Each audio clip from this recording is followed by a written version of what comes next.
propriétaire rencontrait des problèmes de sécurité avec la baignoire qui était actuellement en place. Donc ces travaux étaient indispensables pour le maintien à domicile, pour envisager l'avenir et pour un meilleur confort de vie au quotidien.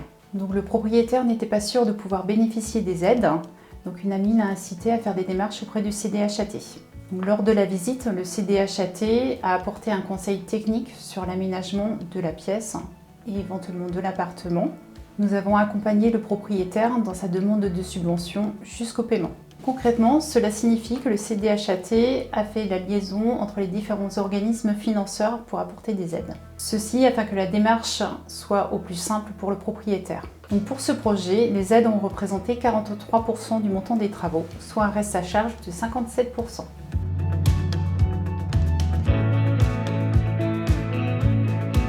Donc c'est une histoire de convergence. En fait, le défi mondial qui est le nôtre de préserver la planète et de réduire de façon importante nos consommations d'énergie. Ce défi, Saint-Lô-l'Aglo l'a relevé en s'engageant dans une démarche zéro carbone à l'horizon 2040. Mais c'est aussi un enjeu pour nous, communes de Saint-Lô-Aglo, l'obligation de rester vivant et dynamique pour réinvestir les centres-bourgs et les centres-villes et sauvegarder nos espaces naturels et nos espaces agricoles.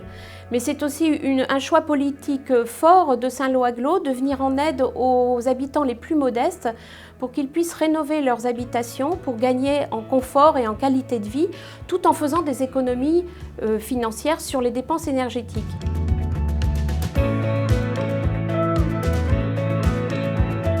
La réponse se trouve dans l'intitulé de l'OPA, Opération programmée de l'amélioration de l'habitat.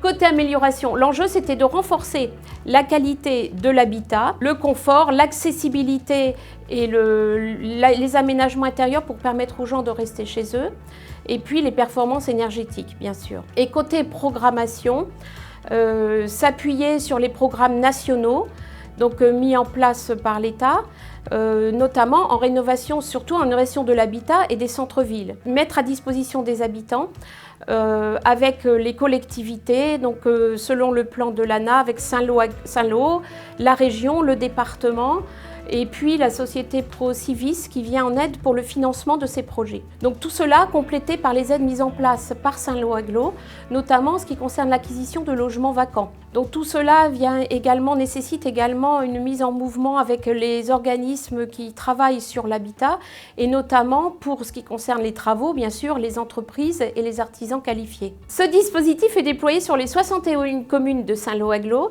et il s'adresse à tous les habitants quel que soit leur revenu.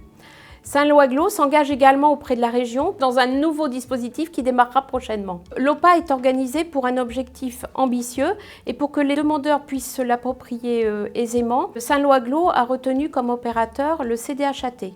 L'objectif est de rénover 1500 logements pour propriétaires bailleurs ou propriétaires occupants. 200 copropriétés pour des améliorations ou des installations d'ascenseurs et des améliorations des parties communes. 200 logements vacants qui seront remis sur le marché. Donc nous devons maintenant agir pour sauvegarder notre environnement.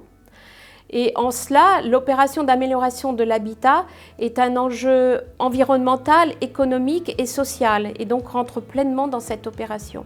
Donc les OPA visent à accompagner prioritairement 3 profils de propriétaires. Les propriétaires occupants à revenus modestes, les propriétaires bailleurs qui souhaitent rénover un logement déjà en location ou remettre un logement vide sur le marché, et les copropriétés. Néanmoins, chaque cas est particulier et tous les propriétaires ou futurs propriétaires, quels que soient leurs revenus et leurs projets d'amélioration de l'habitat, peuvent contacter le CDHAT de manière à avoir des informations et des conseils sur leurs projets. Le CDHAT pourra alors leur préciser s'ils sont éligibles aux aides proposées par les OPA, et si ce n'est pas le cas, ils pourront quand même avoir des conseils personnalisés pour leurs projets et ensuite être orientés vers d'autres dispositifs possibles. Donc pour les propriétaires occupants comme pour les propriétaires bailleurs, les aides subventionnent les travaux d'économie d'énergie, la remise en location des logements vacants, les travaux liés à l'autonomie et plus globalement la rénovation des logements. Donc les aides peuvent également accompagner les copropriétés dans la rénovation des parties communes, notamment l'installation d'ascenseurs, la rénovation des cages d'escalier. Les subventions représentent plus ou moins 50% du montant des travaux selon les critères des bénéficiaires. Alors il se peut que ces subventions aillent au-delà, voire à la prise en charge totale des travaux. Alors pour les propriétaires occupants à faibles ressources, il peut être envisagé de demander une avance des subventions ou un acompte en cours de travaux. Pour ce qui concerne les bailleurs, un acompte des subventions d'ANA est tout à fait envisageable en cours de travaux.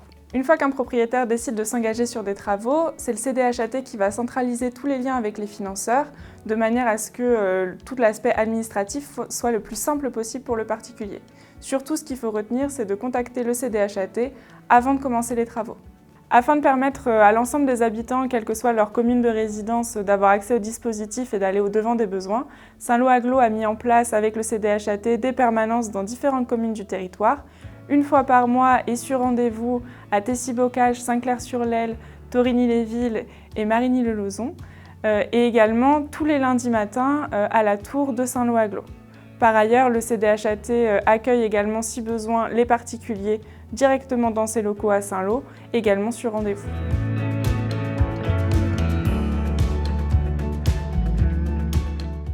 À bientôt sur tvie.tv.